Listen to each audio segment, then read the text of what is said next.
Adilah pada kami tak bodoh, meski memang kami tak pandai. Tapi kami berjanji akan tetap mengkritik sesuai isi hati. Hei penguasa, ini kami rakyat jelata. Engkau ada untuk siapa?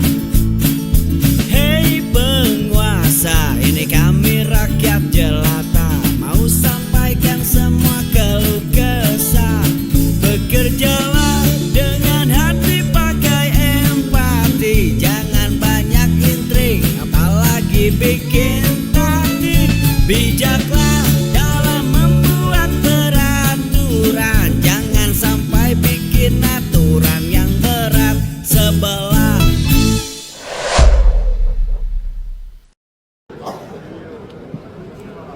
Waduh, keren nih.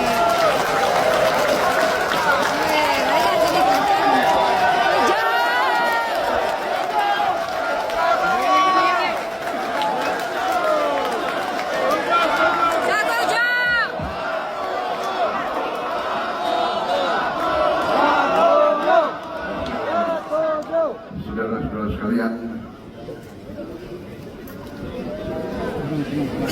Tenang. ini kalau memang adalah kehendak daripada partai yang dicerminkan oleh para pimpinan, ya mau tidak mau ya saya harus tunduk.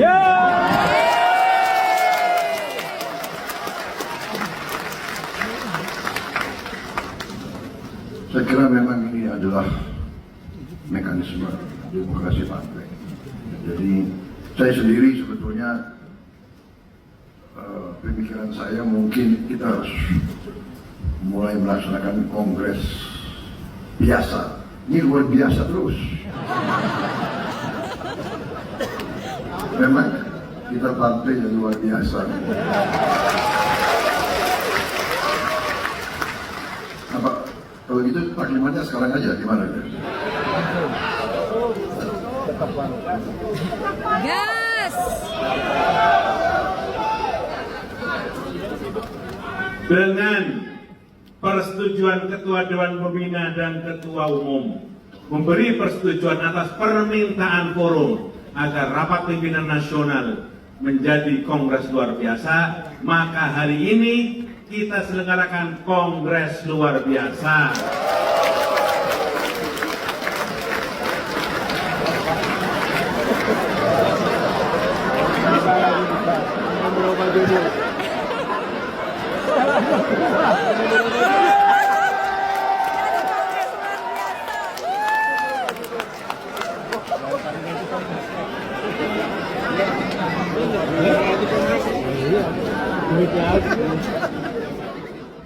Reshuffle kabinet yang semakin dekat.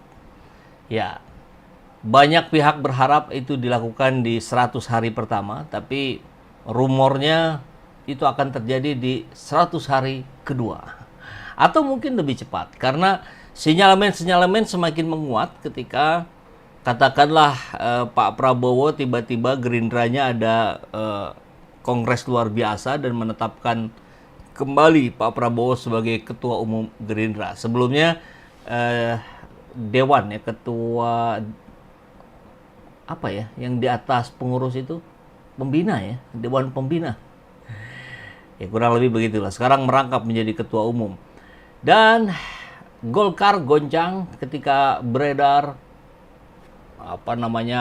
leaflet, pamflet 4 calon pengganti Bahlil.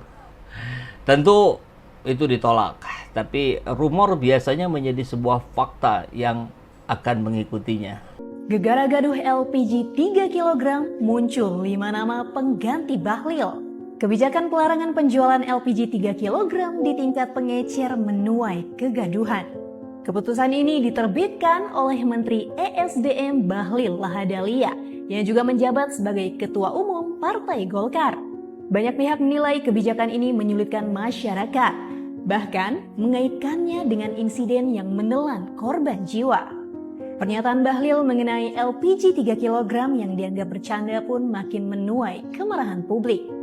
Di tengah kontroversi ini, poster calon ketua umum Partai Golkar beredar di aplikasi WhatsApp pada Rabu 12 Februari 2025. Poster tersebut memuat 5 nama yang disebut-sebut akan menggantikan Bahlil, yakni Mutia Hafid, Nusron Wahid, Dito Aryo Tejo, Maman Abdurrahman, dan Bambang Susatyo. Kemunculan poster ini dinilai mengejutkan, mengingat Musyawarah Nasional Partai Golkar baru digelar tahun lalu, dan apabila sesuai jadwal akan dilakukan lagi pada 2029 mendatang. Hingga kini belum ada pernyataan resmi dari pihak Partai Golkar terkait beredarnya poster ini.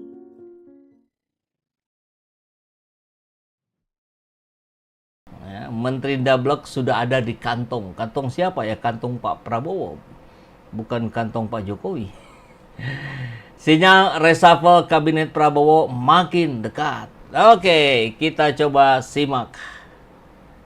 Pertama dari laporan Ahmad Alfian, Ermol.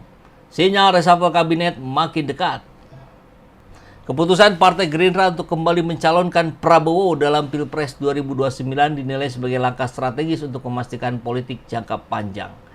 Jadi konon katanya untuk 2029 Capres Gerindra sudah ditetapkan Prabowo Subianto. Jadi 2 periode ya. Pengamat politik Rocky Gerung berpandangan keputusan ini bisa mempengaruhi Presiden Prabowo untuk melakukan reshuffle kabinet dalam waktu dekat. Alasannya, jika Prabowo ingin memastikan jalan pemerintahan selaras dengan kepentingan politiknya di 2029, maka perombakan kabinet menjadi langkah yang logis. Keputusan Gerindra tersebut bagus dalam segi kalkulasi, kata Rocky. Dengan kabinet yang sepenuhnya loyal kepadanya, Prabowo bisa lebih leluasa menjalankan program-programnya sekaligus mempersiapkan dukungan politik yang lebih kuat menjelang akhir periode pertamanya. Ini politik ini begini ya, baru dimulai ini, 1 tahun juga belum. Tapi sudah bicara yang periode berikutnya. Ya memang segala sesuatu harus dipersiapkan. Selain itu, keputusan Gerindra ini juga berpengaruh terhadap dinamika di dalam koalisi Indonesia Maju atau Kim Plus. Hari ini sore tadi kita mendengar kabar para ketum partai yang ada di Kim Plus berkumpul di Hambalang ya. Ada apa ini? Apakah terkait reshuffle? Bisa jadi. Tentu, anggota Kim Plus ini punya kebebasan untuk mencalonkan ketumnya masing-masing. Jika reshuffle benar terjadi, bisa jadi terjadi pergeseran kekuatan politik di mana menteri-menteri yang tidak sejalan dengan visi Prabowo akan tergeser. Siapa saja itu? Ini yang menarik ya. Namun, apakah reshuffle ini akan terjadi dalam waktu dekat atau masih menunggu momentum politik tertentu, semuanya akan bergantung pada bagaimana peta kekuatan di dalam pemerintahan berkembang dalam beberapa bulan ke depan. Katakanlah 1-2 bulan ke depan, maka itu masih dalam sesuai apa yang rumor kita dengar, ya, 100 hari kedua. Artinya ya sekitar 6 bulan. Berarti ya setelah Lebaran lah ya. April, Mei gitu. Nah, di sisi lain disampaikan juga oleh para tokoh pengamat bahwa krisis legitimasi akan mengancam Presiden Prabowo kalau tak reshuffle Menteri Dablek itu. Memang bahasan Dablek ini yang saya tahu nih cukup agak-agak kasar gitu lah.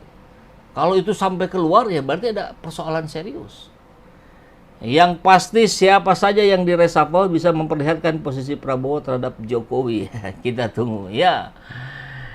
Hubungan Jokowi-Prabowo ini sangat menarik sekali ya, mendapatkan perhatian terus-menerus dari publik dan pro kontra senantiasa mengiringinya.